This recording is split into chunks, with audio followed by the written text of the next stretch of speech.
Could we please stand for the pledge?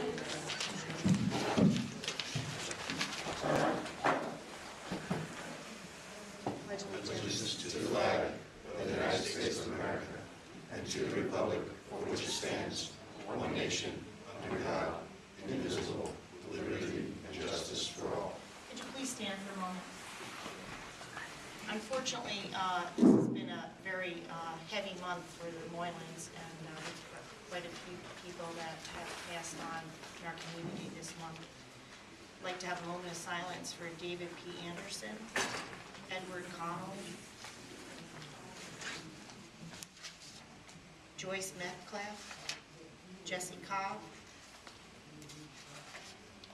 John Solko Sr., and Donald Bryan.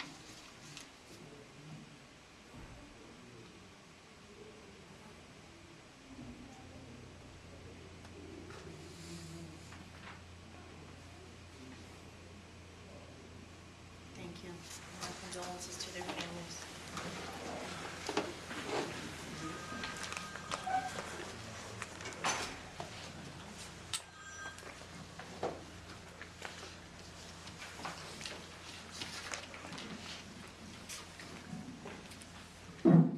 First of all, I'd like to say welcome to our new board members and new town clerk. And please ask if you have any questions about anything that's going on. It's a little odd to you. I know both of you have been attending a lot of meetings, so I'm sure up to date on what's going on in the town right now. Do we have any petitions or public comments from anyone that is addressed something that is not on the agenda? Okay. Wait. Any community events? I have a Ron? well. I have a question. I was reading in the Bluestone Press in the last issue before this one about a new dress code, and I was just wondering if you can elaborate a little bit on how this came to be, maybe what prompted it, what it entails, and Basically, just kind of address it. Thank you. Sure. I don't have it in front of me, but it's basically outlining some do's and don'ts. There's just a couple of people that just didn't understand that there's certain inappropriate clothing that we felt that needed to be more specific. Don't wear ripped clothes, don't wear things that maybe you'd wear to the club. We're still pretty casual, but we just wanted people to be presentable. And after several conversations with one or two people in particular, it didn't change, so we felt it was necessary to put the code in effect. I tried to look it up and I couldn't find it. Is it It was on the website, but it's available if you'd like to see it. Okay. It's pretty much don't wear torn clothes, don't wear things that show inappropriate parts of your body, that kind of thing. It's pretty basic. It's not saying that you have to be dressed to the nines or anything like that, but just not to be wearing clothes that's inappropriate. But you're pretty convinced that this was not something that could be addressed with that individual? I tried that already and didn't Okay. work, so it was necessary to take the next step. And we're moving to a place where we're much more publicly seen, and I didn't feel that it was appropriate for that to continue. So I was, felt that it was necessary to take that action, and at the time, the other board members had, brought it to their attention, and they all agreed that that was what we should do. All right, thank you. Okay? That doesn't mean they can't still wear jeans to work and be comfortable. It's just that there's some things that were, I don't want to point fingers at anybody because it's nobody in this room. But it's not appropriate for me to say who was an issue with. Okay. I'd like to make a motion to approve the minutes from December's meeting. I'll second that. And I think we should do December 4th and December 11th separate, Mandy, because we have different votes, I think, on that. So it's December 4th and then December 11th. Okay. Roll vote. Councilman Hassett. I'm going to abstain on that. I was absent for that meeting. Okay. Councilman or Councilwoman Metzger. I'm going to abstain. I wasn't here or on the council. Councilman Kozlowski. I will also abstain. I wasn't on council at the time. Councilman Ryan. Yes. Supervisor Walsh. Yes.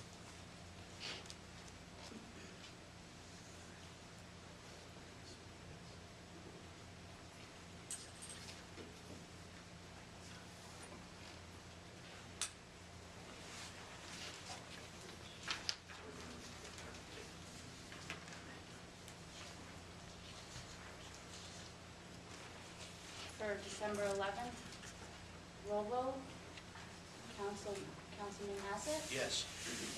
Councilwoman Metzger, Abstain for the same reason. Councilman Kozlowski, Abstain. Councilman Ryan, Yes. Supervisor Walsh. Yes.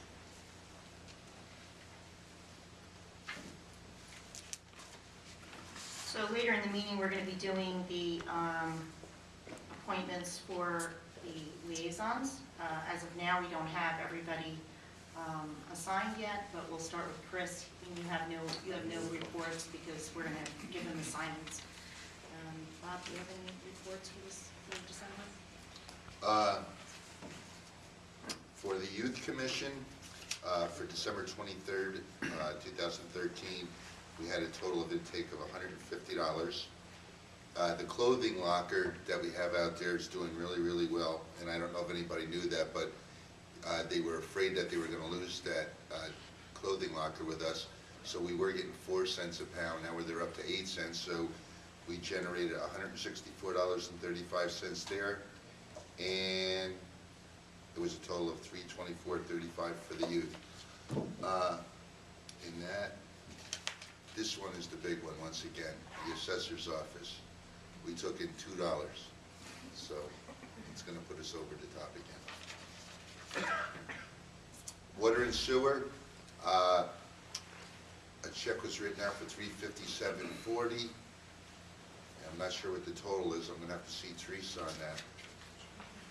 Yeah, but see, she's got water and sewer, water and sewer, so the top one's sewer. This one's water, she doesn't have it broken down again, and I don't know what this pertains to. No. Okay. So sewer, a check was written for $357.40, she doesn't have the total.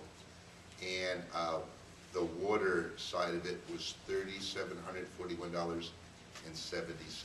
Okay, so that's a perfect example of why a liaison needs to check these, because now you can go back and really find out what was going on. That would explain.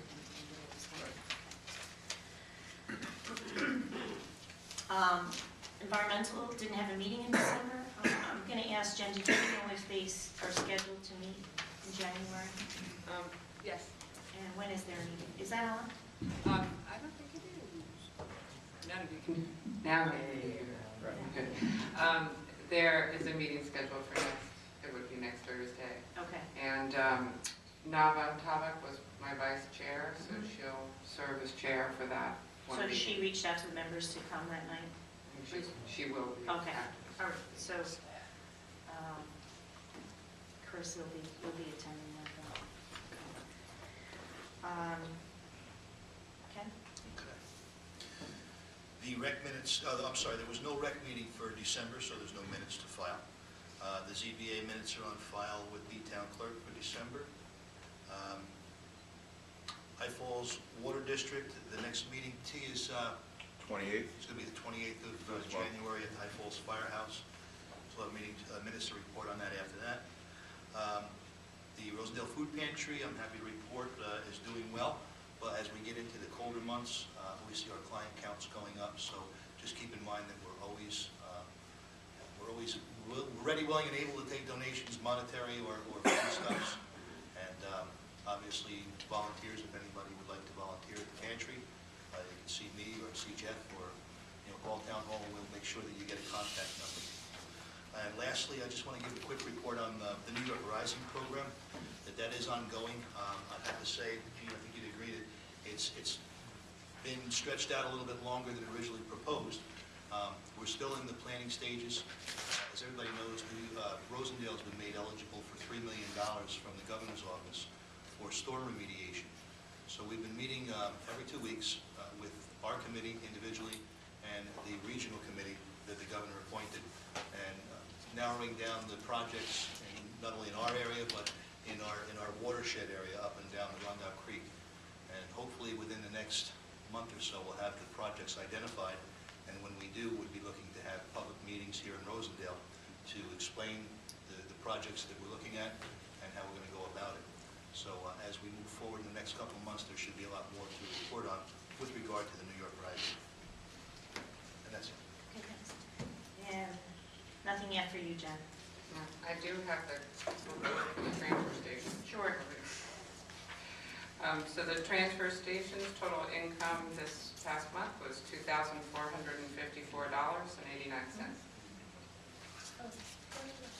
She's done. I am done. I'm sorry, we do have to do the financials, and I failed to read off my numbers. So the Highway Department for the month of December generated $0.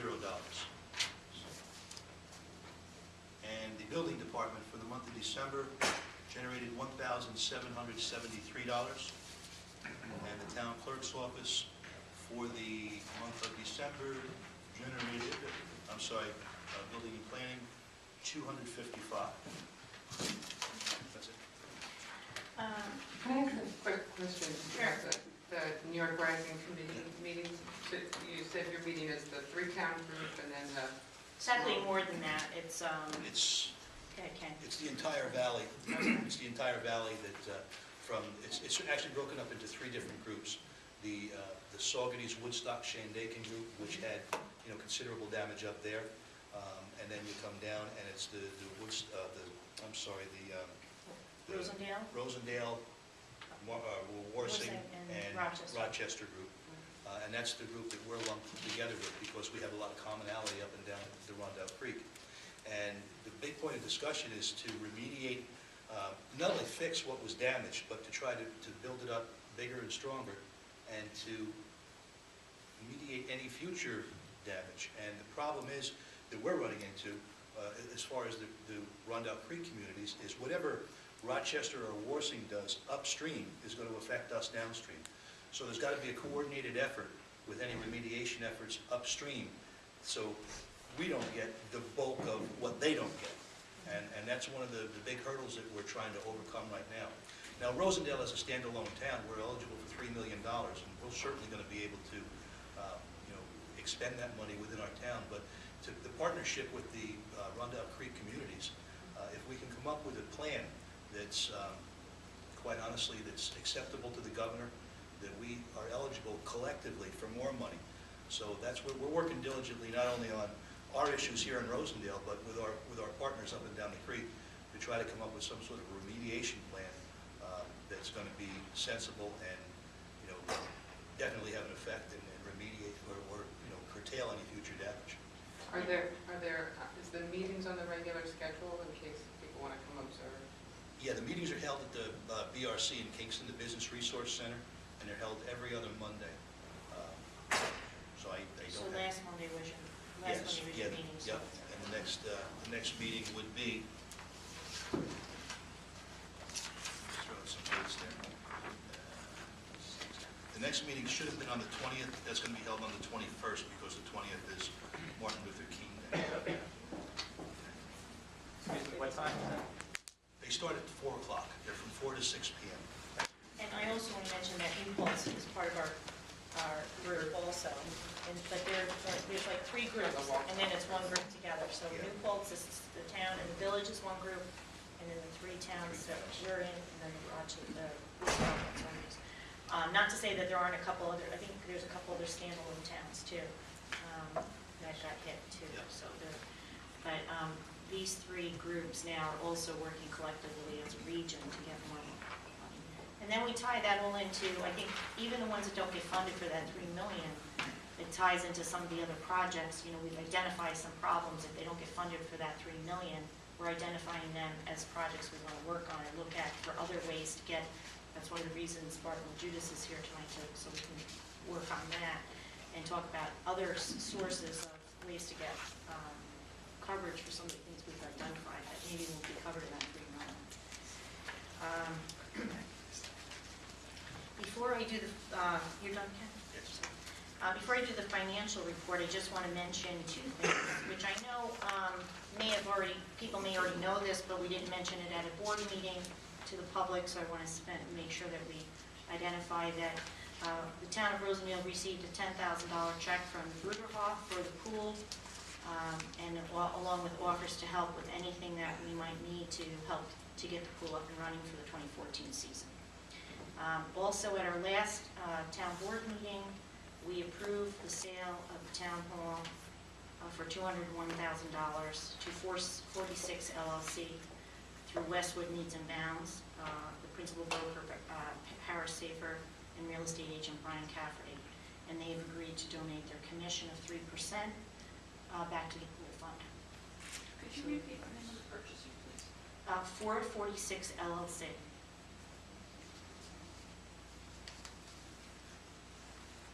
And that was quite a bit higher than the asking price, so that was nice that we ended up with that. So I just wanted to make sure that you knew about that.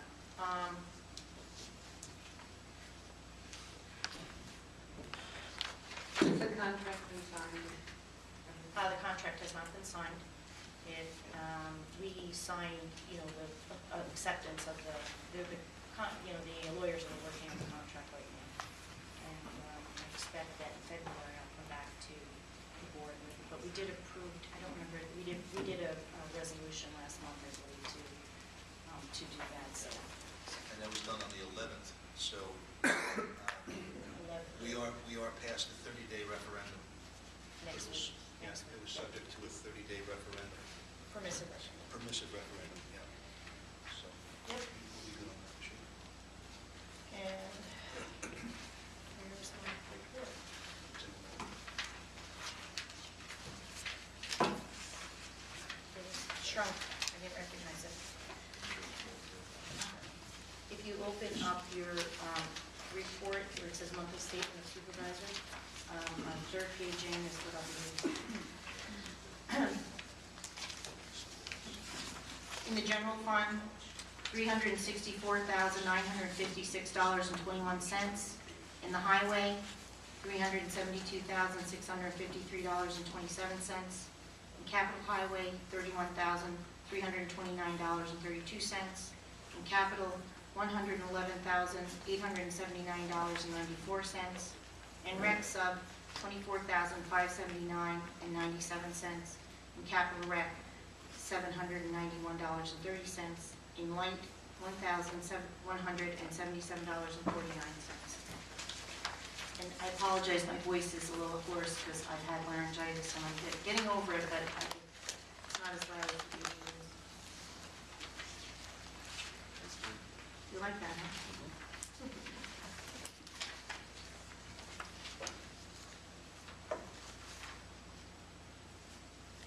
Okay, today's the 8th, right?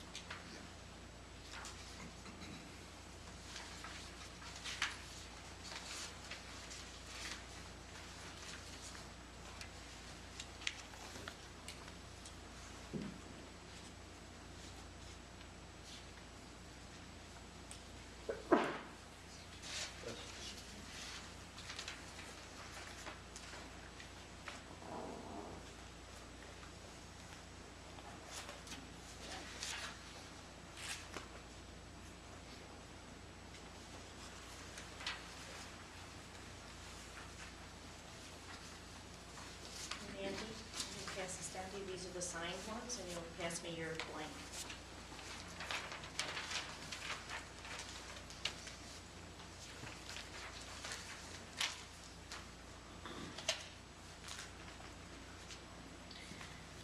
Okay. First, we have some appointments and resignations that are new before we do the organizational meeting.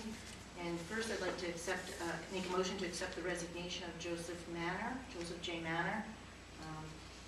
Been with our police department for, I don't know how many years, maybe Perry knows, but, 5 years, and we'll miss him. So if anybody wants to second that? I'll second that. Roll vote. Councilman Hassett, Yes, with regret. Councilwoman Metzger, Yes. Councilman Kraslovsky, Yes. Councilman Ryan, Yes, also with regret, and I wish him a lot of luck with the New York State Police. Supervisor Walsh, Yes, I agree with Councilman Ryan. And Chief Soul is here to introduce a new recruit, Robert, okay, how do you say his last name? Jacadis. All right, come on up. It's nice to see everybody here. The full house. Yeah, I know, we're not used to having so many people. Rob is a policeman. He started with the Department of Environmental Protection. So as you're well aware, Officer Manor was hired by the state police, and he starts the academy this Sunday, so I wanted to try and get someone on board. Rob brings with him a lot of experience from the DEP and a lot of certifications. Currently, he works on the civilian side of the DEP, so he's going to fulfill a part-time position with me, and again, I'm asking for the board's support on hiring him at the starting rate of a police officer, not a recruit, just a credit. So, I'd like to make a motion to appoint Robert Jaquetas for police at $17.45 an hour. Second. Mr. Jaquetas, do you work with Officer Whipple? In DEP? Montgomery. Yes, I do. Yes, I do. He's a great guy. Yes, it is. The village of Montgomery, where 30 means 30, right? Not 31, not 32. That's on me. Thought I recognized you. Easy I'm gonna peasy. stay over here. Let's see, yeah. I did 30 in Montgomery. That's 29. Roll vote, Councilman Hassett, Yes. Councilwoman Metzger, Yes. Councilman Kraslovsky, Yes. Councilman Ryan, Yes, and good luck, thank you. Thank you. Supervisor Walsh. Yes, and welcome aboard. Thanks, and thanks for the support as always. And let's have a good year. Okay. Welcome to our town. Thank you.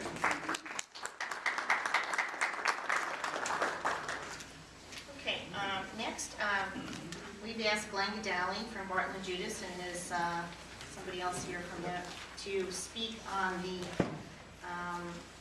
project that we talked about last month, but since Jen and Chris weren't on the board, then I thought it was appropriate to ask him to come back and just make sure everybody's educated on what we'd like to do. Good evening. I'd like to turn this on.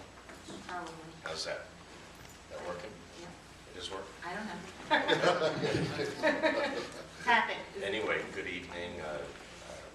Happy New Year to everybody. I wanted to congratulate the new board members, Legislator Green. Congratulations. And also congratulate the town on the pool grant and on your move to a new exciting building. Thank you. This is Craig Martai. He's a licensed engineer in our office in Newburgh. Craig's a former city engineer of the city of Newburgh. Just wanted to introduce him. And I just wanted to give you, Councilman was talking about the New York Rising program, and this is somewhat related to that. But if I could just say, Supervisor, beforehand, I just wanted to say that the town had engaged us to work with Terry Johnson on trying to get some funding to upgrade the water system. And as you know, there was an application that was put in December 1st. That application is seeking $2 million in grant money and $1 million in a very low-interest loan. It's going through the review process. First, it goes to the New York Department of Health, and then to the Environmental Facilities Corporation. As of today, the Department of Health has finished their review. They do an engineering review, and we went through with flying colors. Great. So Department of Health likes Rosendale and likes the project. So now it's going to the Environmental Facilities Corporation, where they do a financial review. And that's going to take about another 5 weeks to find out. But so far, things are looking good with that. I was asked to come talk about the storm mitigation loan program, where we talked about it at the last meeting. I'm not sure if Jen and Chris were in the room during that discussion. No, I don't believe so. I don't think you were here at the last meeting. So just to go back a little bit, in August, this all has to do with Superstorm Sandy response. And again, it relates to some of the things the councilman was saying about New York Rising. The state of New York received $340 million for this storm mitigation loan program. It's separate from what you're talking about, a separate pot of money. 14 counties in New York State are eligible for this money, including Ulster. So it's basically Ulster south to Long Island, not counting Dutchess for some reason. So you're in the sweepstake, And so to we're speak. eligible because of, not just Sandy, but because of Hurricane Irene too, because Correct. they're included in Hurricane Irene in the project. These awards are structured that 25% of the money that would come to a municipality would be an outright grant, 75% would be a 0% loan, so it's pretty good financing. Projects need to promote mitigation and resiliency, as you were saying before. The pre-applications are due on April 1st, and the funds must be spent by 2019, for whatever reason. Projects focused on damage or loss of service that have to do with storms that have affected Rosendale. I think we just need to clarify that we're talking about the sewer treatment plant. Excuse me? We're talking about the sewer treatment. I don't know if they're aware of that. Well, I was going to Okay, get into okay. what I've discussed. The first thing I was talking about was water. Yeah. That's correct. Anyway, so in August, it was announced that the money was available. We've discussed this with the town board and with Terry Johnson, who's the operator. And one of the ideas that we came up with, and we sent a proposal into the supervisor about this on January 2nd.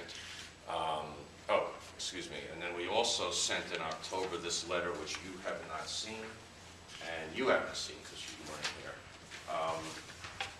And you haven't seen. And I have extra copies, but just so you can recall it. But that letter just talked about a little bit more detail about the program, letting you know you were eligible, talking about the grant loan split, etc. What we were discussing with the operator and we think would be a attractive project to the funding source is to deal with what's called inflow and infiltration related to the sewer system. And what that is there are two ways that water gets into the sewer system that's not sewage. And that is rainwater gets in and groundwater gets in. And it gets into the system through manhole covers that are leaking or old, and also pipes that maybe have cracks in them. But in either case, what happens when that happens is the sewer system has a certain capacity. And when you have a heavy rain, because you're getting all this extra water into the system, you're either near or sometimes way over capacity of what the Department of Environmental Conservation has permitted the town to be. And on an environmental level, the real issue is that you're treating rainwater as opposed to sewage, and so you're using more electricity, more fuel, more wear and tear on the system, and also on a real significant rain event, some of the effluent that's going into the creek is not, I guess the nice way to say it is, not treated fully. And one of the ways to deal with that is to plug the holes, so to speak, and that's what's called dealing with I&I, which is infiltration. It's one of the high-ranking type of projects under this program. It's very hard to get money to deal with inflow and infiltration, so this is like one of those, it's one of those opportunities to do that. So again, the application is due on the 1st of August. It requires a preliminary engineering report, which is one of those big documents. There's a project listing form. There's a preparation of a smart growth assessment form. I mentioned the preliminary engineering report. We would be meeting with town officials at least 2 times to go over things as we go along. And we would submit this by the deadline of April. I believe the town put money away in this budget to deal with that. I've submitted a proposal to the supervisor to engage us to do that, and we're ready to do it. Craig would be working on it, which is why he wanted you guys to meet him. And I'm here to answer any questions about that issue. But I should first say that what was described in New York Rising is a great thing. It's another pot of money. This is a separate thing. It does not impact on New York Rising and on that $3 million. In other words, it doesn't lower your chances of getting that money. Getting New York Rising doesn't lower your chances of getting this money. It's kind of a, right, it's a potentially good result of the governor and the government in general putting some money to deal with resiliency and environmental issues. But Glenn, if we're successful with this endeavor and we receive funds for that, could those funds be used in conjunction with whatever we identify through New York Rising and our particular grant? Could they overlap? I'm thinking specifically for the sewer treatment plant, because that's been one of our focuses in this group is to really concentrate on the hard-hit areas, and that being one of them. Well, the money, I'm sorry? No, I was just gonna say, the way I view it is that if we can do this, we can take that off the list, and we have another project that we come to the surface then. But in terms of your question, the money's coming, both these pots of money are coming from the Environmental Facilities Corporation. So in terms of, if we hit the bullseye with this one, in terms of construction work, you would want to do these projects at the same time. You don't want to rip up a road and repave it. So it's good that it's the same agency we're dealing with. And most likely what would happen is they would put this all out to bid as one big project to try to, get that kind of efficiency. So this is a instance of the state government doing something in an efficient manner. I think once is enough for that one. Yes? Glenn, if I could ask just a couple of questions. Sure. Has the Environmental Facilities Corporation asked for a NYSERDA energy audit for the facility? Like, do they require that at all, or no? It's not required on the program. Okay. Yeah. Because that would be something that would be valuable to do for the facility.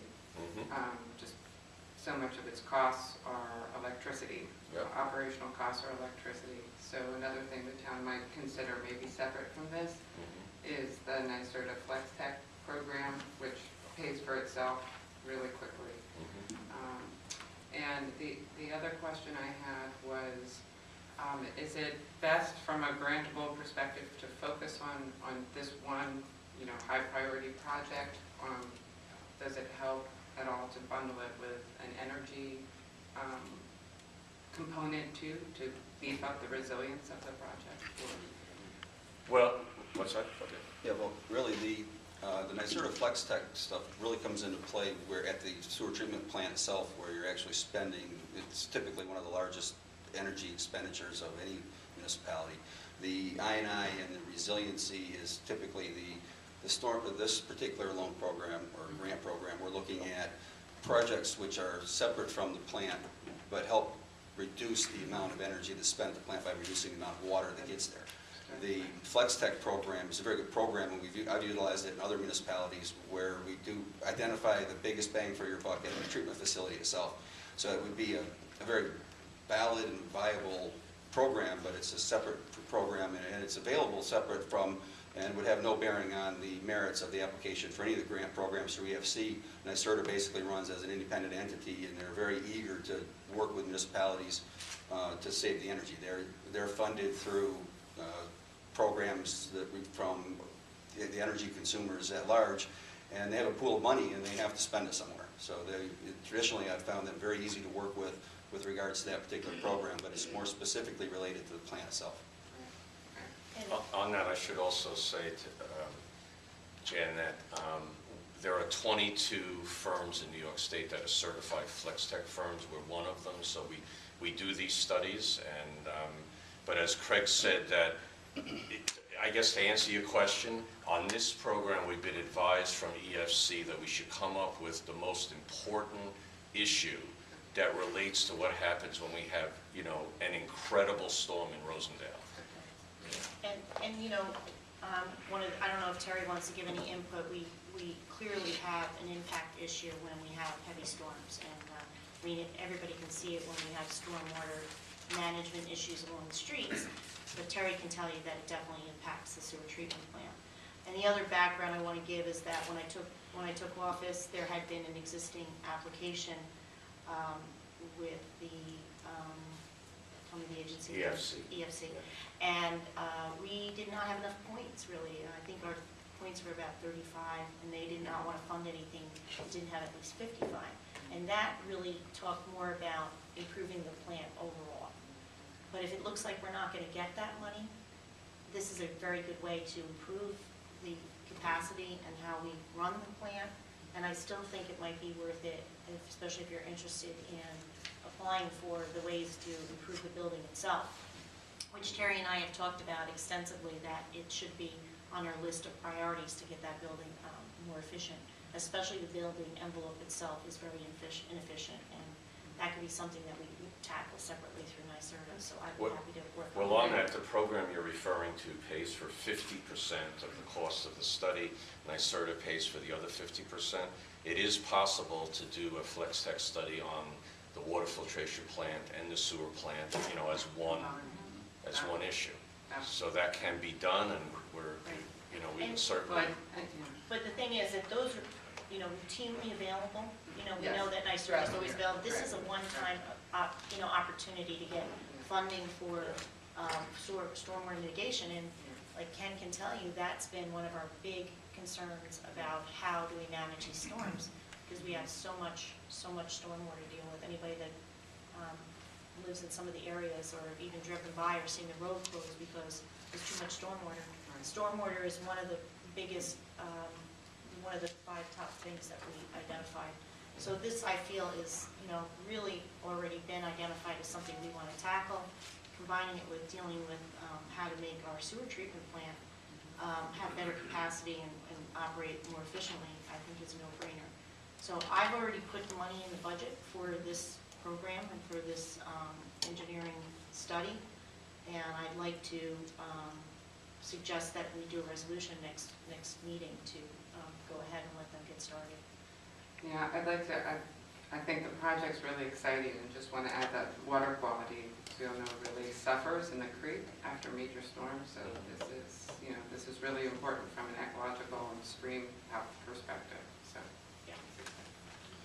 Yes. Yeah, the correspondence specifically mentions the sewer department. I assume the highways department would also be a player on this, if we're talking about stormwater management? Yeah, on this one, particularly if we are focusing on inflow and infiltration, we're really dealing with Terry Johnson on this one, but we have to confer with highway in terms there'll be roads that'll be impacted, so that. When you said plug the leaks, you really mean plug the leaks? Plug the leaks. Okay. Just one other point I wanted to make, and it gets back to something that you said and the supervisor said. What this program is doing is helping us upgrade and fix something in the sewer plant that, as the supervisor said, we were not going to be successful with in a different program, which we started to work on, and then we pulled back off that and focused on the water, because the water does have a compliance issue. The sewer plant is old and there's issues, and God bless Terry because he's keeping it running, but there are no compliance issues, and we live in a system where if you're not doing a good job and you're not complying, you get money. It's just the way that works, and that's how they rank and rate these things. So the water issue, we think we're going to be successful in getting what's called a hardship application, which will lower the interest rate on any money we get to fix the water mains dramatically. And in terms of the sewer, you don't have that same situation now if you're using this storm mitigation loan program. So we're actually coming full circle to work on the sewer through another way, and basically the state's having a sale. And the other thing that we should mention is it will increase capacity too, because if you don't have stormwater that you're treating, Correct. you now can treat more users if possible, if the need comes up that we have to expand, correct, Terry? Yeah, last year our average is 85,000, which, for all purposes is at capacity. Right. And if we were to do this, do you see a reduction in what that number would be, and would we have more room for growth if we had to? Potentially. But you can't really, until you do the study, you wouldn't know, right? Because we really don't know how much stormwater is impacting, unless, Terry, you have the numbers already. Yeah, I have the numbers. I mean, you know, Irene, our flows were 4 times normal. You know, that's just in one event. You know, Right. so that equals 400,000 gallons a day, and the plant's rated for 100,000, so Right. it wasn't doing anything. Yeah, go ahead. I'm just wondering if, in addition to I&I, there's any opportunity, I don't know how much runoff from roofs goes into the storm system, but I know that, you know, it seems to me that there could be a green stormwater infrastructure component that would also unburden the system. I think as part of this, they're gonna do some smoke testing, and then at that point, you'll be able to see where these cracks Okay. and. Right. Yeah, Terry's correct on that. The I&I study, the inflow portion of the I&I, the inflow is basically the direct flow of rainwater into the system, and it's either through manhole covers or renegade pipes, which we identify through smoke testing or other means, which include downspout, roof drains, some catch basins. That's where some interaction with highway department would come into play if we found any combined sewer issues, which we don't typically find in municipalities that don't have older combined systems, but they do happen. So if someone's taking a shortcut and we find it, then we'll work with highway department to, you know, eliminate that source of inflow from the system. But the inflow as defined by EPA includes the downspouts, the roof drains, the manhole covers that are depressed and in a swale area or in an area where the water ponds and then it works its way into the system. So those types of areas are all part of the I&I study process. And it's eligible for funding. And my other question was just for the balance, the 75% no interest loan, the town would need to bond for that? Well, it's a 30-year, it's at a 30-year amortization rate, and it would be paid for by people within the district, which is almost everybody, I In terms guess. of coming up with that money, the town would have to, I mean, where would? Well, the town would have to get short-term financing to do the project, and then after the construction, let's say this construction takes 8 or 9 months, then the short-term financing would be rolled into this long-term financing. Okay. So the way to look at it is if you were building a house, you would get a construction loan, and then after you get your temporary CO from the building inspector, you would go to the bank and get your long-term mortgage. That's the way this works. I think what you're asking is the loan through them? Is that what you want to know? Or do we have to go out to get a loan? The loan is through the Through EFC? yeah. Yeah. So the we town wouldn't- would not have to bond? No. No, That was my question. possibly short-term just during the construction period. Okay, very good. Anyway, again, Happy New Year to everybody, Thank you and very much. congratulations. And I appreciate your coming back in again. Thank you. And, so consensus from the board, are you all in support of this? So we'll vote on this next meeting, and we'll put a resolution together for you. Okay, thank you. Thank you.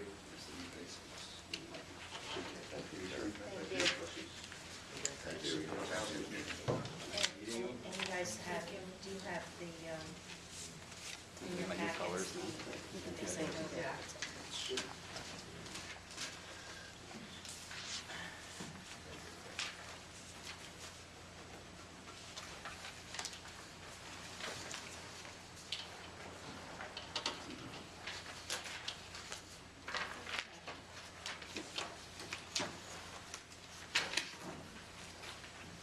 Next, I'm going to do the organizational meeting since we had to cancel during the storm last week. I'm just going to read the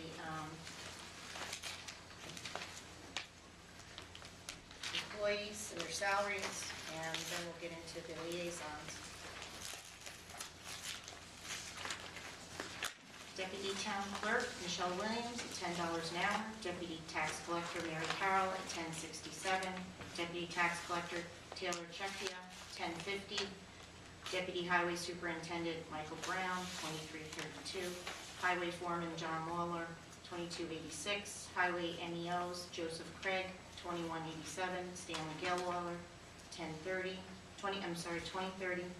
Thomas Hausman, 2214. Gary Scriber, 2157. Timothy Sheehan, 2030. Laborers, Ronald Wispel, 1952. Sean Ryder, 1910. Matthew Hintz, 1780.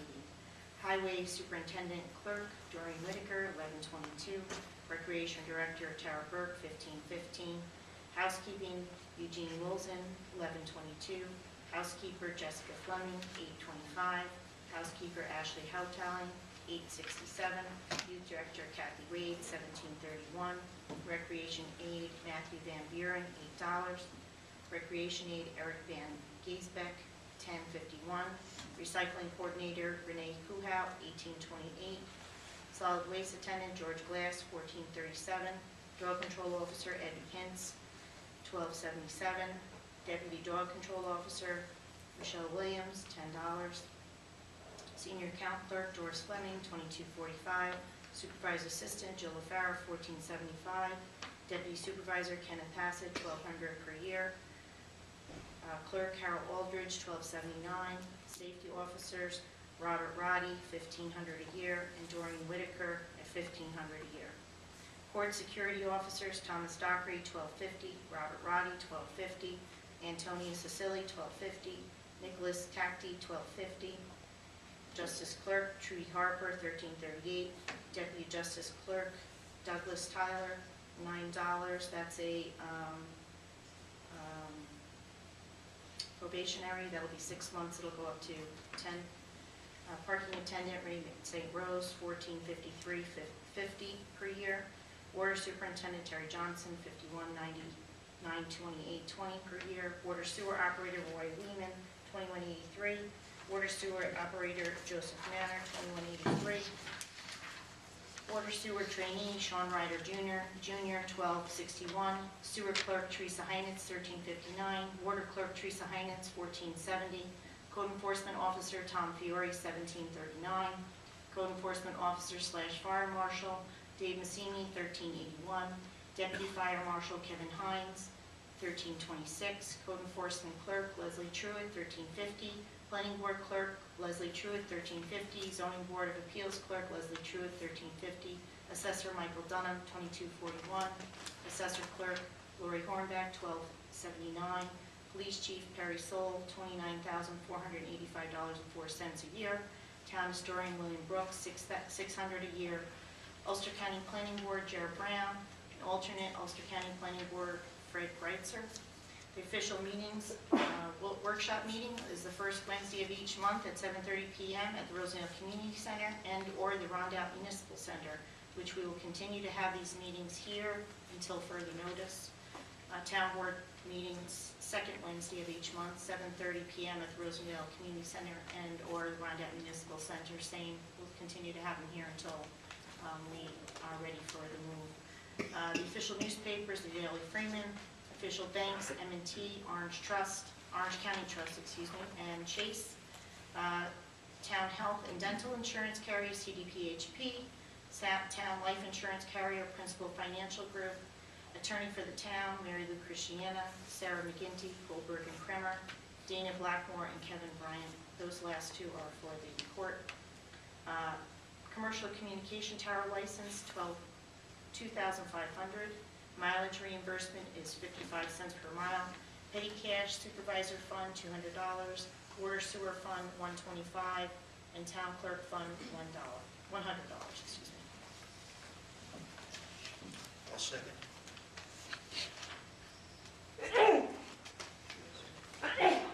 God bless you.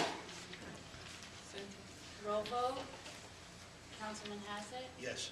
Councilwoman Metzger, Yes. Councilman Kozlowski, Yes.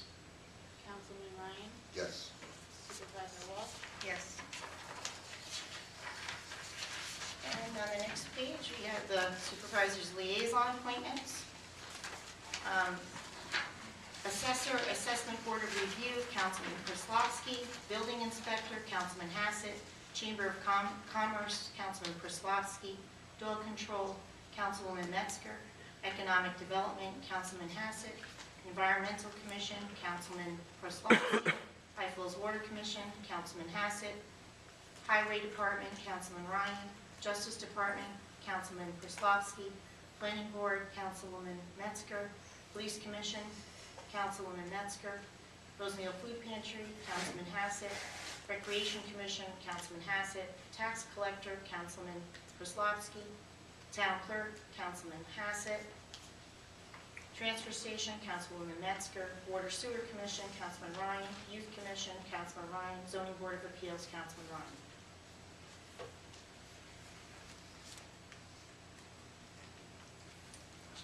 Yes, I would like to second, please. Roll vote, Councilman Hassett, Yes. Councilwoman Metzger, Yes. Councilman Prislavsky, Yes. Councilman Ryan, Yes. Supervisor Walsh. Yes. And the following are the 2014 Town of Rosendale holiday schedule. New Year's Day, Wednesday, January 1st. Martin Luther King Day, Monday, January 20th. President's Day, Monday, February 17th. Good Friday, February 18th. Friday, April 18th, I'm sorry. Memorial Day, Monday, May 26th. Independence Day, Friday, July 4th. Labor Day, Monday, September 1st. Columbus Day, Monday, October 13th. Election Day, Tuesday, November 4th. Veterans Day, Monday, November 11th. Thanksgiving is Thursday, November 27th, and Friday, November 28th. And Christmas Day is Thursday, December 25th. I guess we should have had a vote on that one too, right? Or is it automatic? Does somebody want to Form of second that? motion? Yeah. I'll second. Roll vote, Councilman Hassett, Yeah. Yes. Councilwoman Metzger, Yes. Councilman Prislavsky, Yes. Councilman Ryan, Yes. Supervisor Walsh. Yes.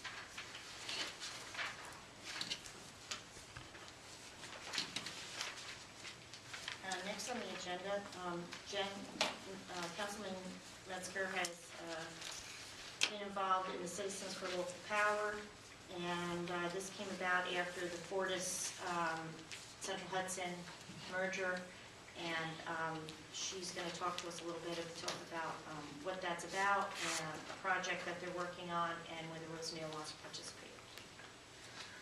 Yes, I wanted to just talk briefly today about an informational forum that Citizens for Local Power is organizing and co-sponsoring with the town of Rochester and the town of Marbletown EEC so far. And this forum is on two power grid issues affecting our area. Transmission upgrade proposals and the new capacity zone. Transmission upgrade proposals were recommended by the governor's Energy Highway blueprint. They're meant to address bottlenecks in transmission downstate, and basically they're bolstering capacity and reliability of transmission to carry more power from upstate sources to downstate. And there are 4 proposals that have been submitted to the Public Service Commission. 3 of them, the transmission line runs from Marcy to Pleasant Valley. 3 of the proposals run through Dutchess. 1 of the proposals runs through Ulster County, including through Rosendale. And the Dutchess side has had communities have had a number of informational hearings on the proposals, and the Dutchess communities are very in favor of the Ulster County proposal. So it's important that we as residents understand what these proposals are, what any potential costs and benefits of those proposals are. And the second issue that's being covered in the forum is the new capacity zone. The Federal Energy Regulatory Commission has signed off on the creation of this new capacity zone in the Hudson Valley that includes New York City. And the purpose of it is to attract investment in generation and also repowering plants that have been closed down. What it will do is raise the rates in our area, and that is also something that needs to be discussed with the public. So these are important issues, at the state and industry level that affect us. And we have a panel that includes John Dobson, who from Boundless Energy, his company is the company that's proposing the upgrades to the transmission line through Ulster. John Metzger from Central Hudson Fortis, and he's going to be speaking on the new capacity zone. Central Hudson Fortis, as well as I believe the PSC, have opposed this new capacity zone. He'll be speaking on that, and also for Transco, which is one of the companies that has a transmission upgrade proposal on the Dutchess side. A Public Service Commission representative is going to be there to talk about the process. The public can weigh into that review process. Dan Duffy, a public utilities attorney who we've worked with on Fortis, he's representing some Dutchess towns in the Public Service Commission proceedings on the transmission proposals through those communities. And we've also invited Tom Rumsey from NYISO, who that organization that's where the original proposal for the new capacity zone came from. So it's on the 29th of January this month. It's on a Wednesday from 7 to 9 at the Marbletown Community Center, and I encourage you to attend and be informed on these issues that definitely affect us all. It would be wonderful if Rosendale could be a co-sponsor as well. There's all that basically involves is that Rosendale will appear with our neighboring towns on the flyer and press release, and it will encourage our communities to go, and also hopefully it could be posted on the town website. I have a couple of questions for you. Sure. Is it the town boards that are sponsoring it, or is there environmental commissions that are sponsoring it? One of each. Okay. Rochester is the town of Rochester, and Marbletown is their environmental commission. And the other question I have is, what part of Rosendale is it going to? I did recently get something, and I don't know if it's the same plan, but it's in the same place, but it's a different upgrade. Okay, so I do think we did get something from them. And I did turn it over to Tom for review and to look it over. So You might want to come. So yeah, absolutely. So the residents are affected, and what issues they raise? Well, that's going to be the topics of discussion. That's why we're bringing in about experts. education, right? It's about finding out what It's an educational forum. We're bringing in, all of the experts and the people who are the source of these projects. Are you having anyone there that has an opposing view to the project, or is this pretty much a given that the expansion is necessary? This is, I haven't heard that. I mean, there are people that oppose, on the Dutchess side, that oppose those Because they'd rather proposals. see them here. Yeah, I think that there's a basic, I think there's basic agreement that our transmission in New York State is inadequate. There's also questions of generation too, generating electricity, power closer to the sources, and it's a complicated issue, but good to be informed on. I'd like to just know how the residents in our community are going to be greatly affected. That's, I guess, the big thing. I think, correct me if I'm wrong, I think what Jen is saying, that the reason they're bringing the experts is to answer those questions. Is that correct? Yeah, that's what it's about. Give So- people a chance to ask questions. How does the board feel about support being part of this? Well, if it's going to have a direct effect on our community, obviously we have to be in the know. It's our residents that we have to look after. I agree. If there's a forum available for our residents to be more informed than they are right now, and put some of the principles to the fire, quite honestly, as far as asking questions that maybe haven't been asked in the proper manner, that's a good thing. That's a good thing. I know you've been working hard on this whole transition thing, so it's good to keep it going, and I think it would behoove Rosendale for this board to be a sponsor of this. Okay, so is there anything that we have to give monetarily to this? No. Okay. I'm going to say that, there's a little misunderstanding. I thought this was in June, So when Jen sent me the information, there was a typo, and it said June, it said July, so I January. emailed her at 6 in the morning. It was my first cup of coffee. So I don't have a resolution prepared, but I would be happy to make a motion that, that we support this, be, part of this if the board's in. So there'll be a liaison for this Jen to is us? part of it anyway, so I So think it you'll would be keep us informed with that? And Well, the I the hope that event is people the attend as 29th, well. so Right, if we want to go, we should. But, so I'd like to make a motion that the town board approve joining the towns of Marbletown and Rochester to sponsor this event, what is it called? You The know, Citizens we're for working the Local Power on Symposium. informational forum on power grid issues affecting the area. I'll second it.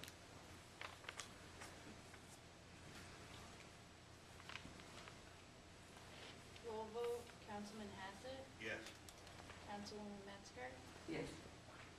Councilman Kraslovsky, Yes. Councilman Ryan, Yes. Supervisor Walsh. Yes. I forgot to mention that next month we'll be doing appointments for boards and commissions. I don't have the list. Nancy, did you get a chance to go over that? Yeah, we are searching for it. Okay. We don't have everything. I have a rough idea, but I didn't want to announce it until I got your Okay. approval that those were the actual vacancies. I do know we have 2 vacancies because Chris and Jen have resigned from their boards. But I know economic development is missing 2 seats. And of course, there's some reappointments that that we have coming up. So anyone who's interested should stop and see Mandy at Town Hall. Town Hall is still, for the town clerk, is still at the old building for a few more weeks. So if they want to put in an application for any of the boards or commissions, and hopefully I'll be able to get a finalized, what positions are available. Mandy's going to do some more research on that to make sure we got it right. Jane, can I have a quick question? Or 2 questions. One, do the members that are sitting members up for reappointment, do they have to reapply? We have done that in the past, asked them to reapply. Just so we have the record that they're interested in being, because we do have some people that say, my term's up, I don't want to continue, or whatever, so. I do have one person I know that I haven't gotten a definite, so I don't want to reappoint them and find out we don't really want to still be on it. Okay. My second question is, well, it's, I guess more of a request. If town board members could, it might be a whole bunch of applications, if it is people reapplying, if we could maybe have the packet of them available a couple of days before the next meeting, just so we can take a look at them in advance. You got a couple of them in, did they come in here? Usually we review at the workshop and And then then. we have a whole week in okay. between. Oh, yeah. And then we'll vote on them at the town board meeting. Yes. Oh, second meeting, yeah. I have a request as well. Could we just run through the list of commissions? Obviously, we don't know which openings are available, but zoning board, The zoning and the planning board are boards. You have the environmental commission, you have the economic development, youth, Correct. rec, Water sewer? Hmm? Water and sewer. water and sewer. and they're always That's recruited. one board. What am I missing? Assessment, yeah. Do you do assessment? No, that's a once, well, that's a one-time, once a year. I have to see if that person, there's somebody else for reappointment probably. Did you say economic development? Economic development, I said. So I guess if anybody is interested in any of those, we can't promise that there's an available seat, but it would be great to know of interest and have applications on file. Right. We're gonna make sure that it's, we have that information by our first meeting. But if anyone's interested, hopefully soon, Mandy's working on it, and, I have an idea, I'll be giving you a call probably tomorrow, just to go over the ones I think that,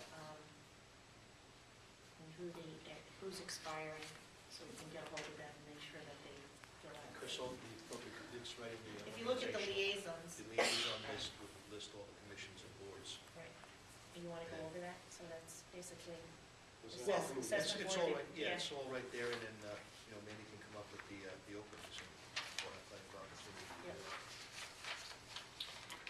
So, the next thing on the list, I'm not gonna do anything about this tonight, but, Terry Soul has asked for Silas, or, from Evolution Technologies, to, take over the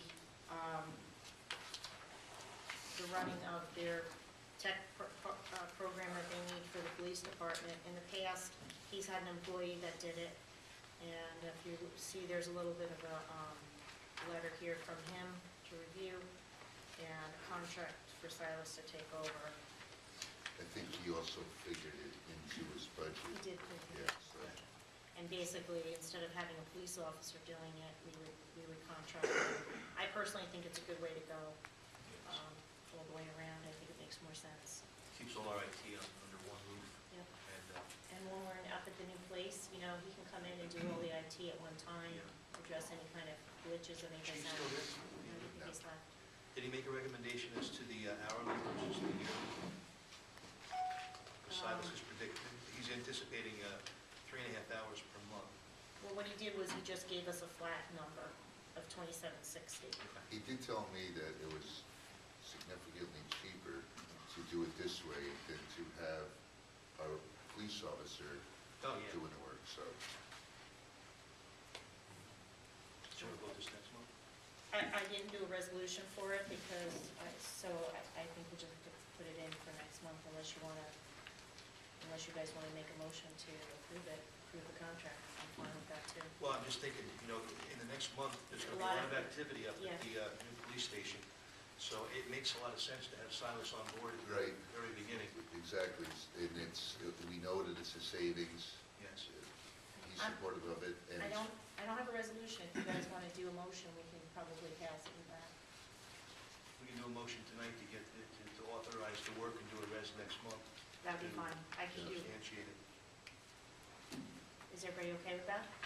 So would the motion tonight be to take the hourly rate? or No, just- we'll just go ahead and just approve it, so we can go ahead and start. Right. Because otherwise, the contract would start as of January then instead of as of and it is a February. good point to try to get them on board as soon as they get the move, so we don't have to back up for them. So there's the savings. And if you look at what we pay the police, if you look at what we pay the police officer per hour, do this with the benefits and everything, it's definitely much more. It's really not worthy in his job description at that point. It's always good to preserve and protect these. So I'll make a motion that we approve the contract before us for Evolution Technologies to take over the IT for the Rosendale Police Department for $2,760 for the year. And I'll have a resolution to back that up for our next meeting. Sure, I'll second.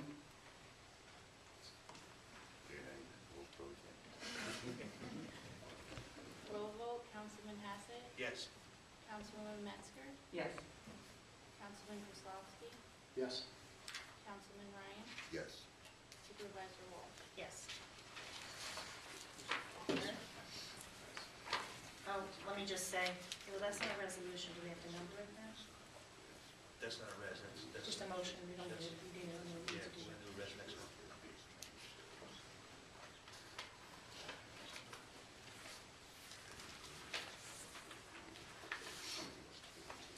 Next on the list is a resolution for the Ulster County Rural Recovery Agency sludge removal for the sewer treatment plant. This is a yearly contract that we have, and it's time. So, Resolution 1, 2014-1, a resolution authorizing agreement with UCRRA for sludge removal, whereas the town of Rosendale wastewater treatment plant sludge removal process is contracted by the Ulster County Resource Recovery Agency, whereas the UCRRA has submitted an annual agreement for sludge removal, details of which are stated in the contract attached here to and made part hereof. And now therefore be resolved that the town board of the town of Rosendale authorize the supervisor to sign said agreement on behalf of the town of Rosendale. I'll second that. And I see it's gone up by $3. Which everything did. Yeah. The tonnage for all the removal and other. Do we know what our average tonnage is? Terry's left, so. Terry left, but Do you know that? No.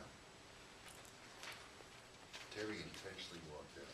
I want to say 3 per month. Karen? I say 3 per month. So it's not huge, but. Yes. Roll vote, Councilman Hassett, Yes. Councilwoman Metzger, Yes. Councilman Kozlowski, Yes. Councilman Ryan, Yes. Supervisor Walsh. Yes. And budgetary transfers.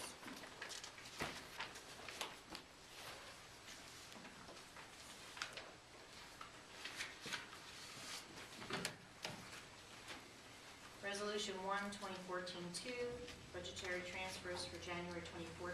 Be it resolved that the Town Board of the Town of Rosendale hereby authorize the following budgetary transfers. B141, I'm just going to do the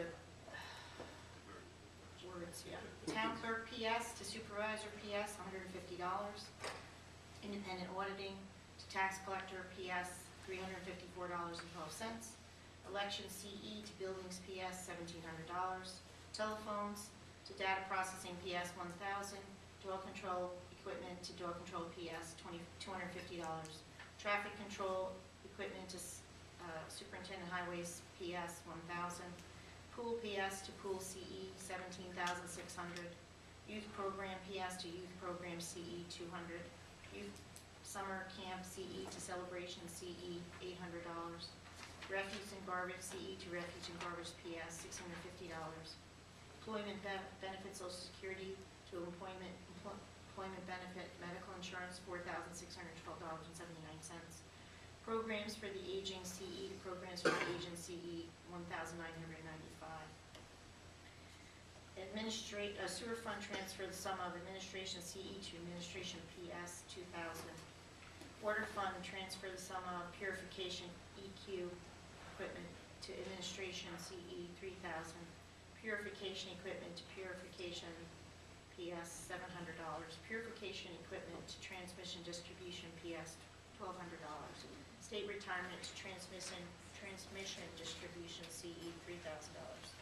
Highway Fund transfer the sum of General Repairs PS to General Maintenance PS, $7,000.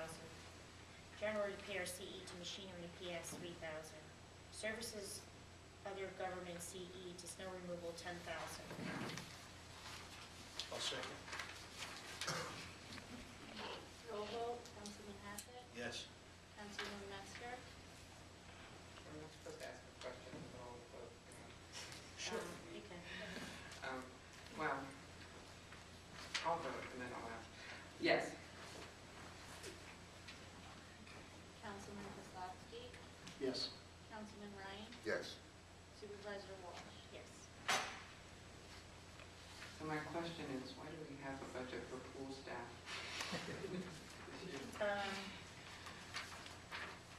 We didn't really, so I'm not sure if that would happen there. I'd have to look at the budget, but we had somebody, let me see, The contractual. Right. that was for the engineering we did. Yes. Yeah. And I don't know if it was supposed to be in pool FPS to begin with, to tell you the truth. Yes. It might have been put in there by mistake instead of put in the contractual to begin with, so So that that should have might been in the capital reserve. No, no, that was engineering money that I budgeted for when we did the application Just for put it it. in the Yeah. line, okay. Yeah, so I think it was just a transfer, it must have been in the, Oh, it actually was in breaks the it down .1, and better it that should have way. been in the .4, was basically what it was for.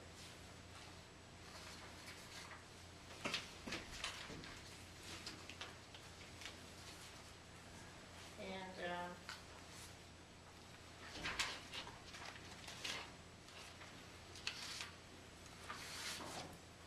I'd like to make a motion to go into executive executive session to discuss the employment of a particular person and to discuss the matters regarding medical insurance. And I You need a second? I'll second. And do we need to do a motion for, to pay bills, to order the bills? You second that, Jay? I second. Bob? Gene, Yes. one quick announcement before you Oh, vote. sure, go ahead. Friday morning, at 4:30, we'll be cleaning up Main Street with snow removal. Oh, I'm sorry about that. So, anybody here from the theater collective? Yeah.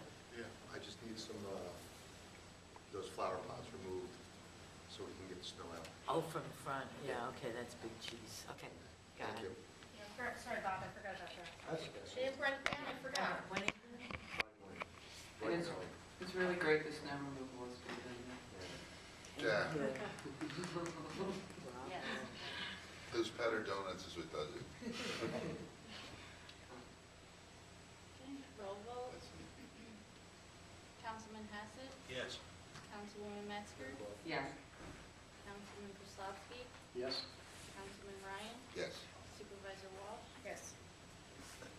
and now it's just for the executive session. Yes, so we have to ask for the, this program, so it's after. Thank you, everyone. Thank you for coming down.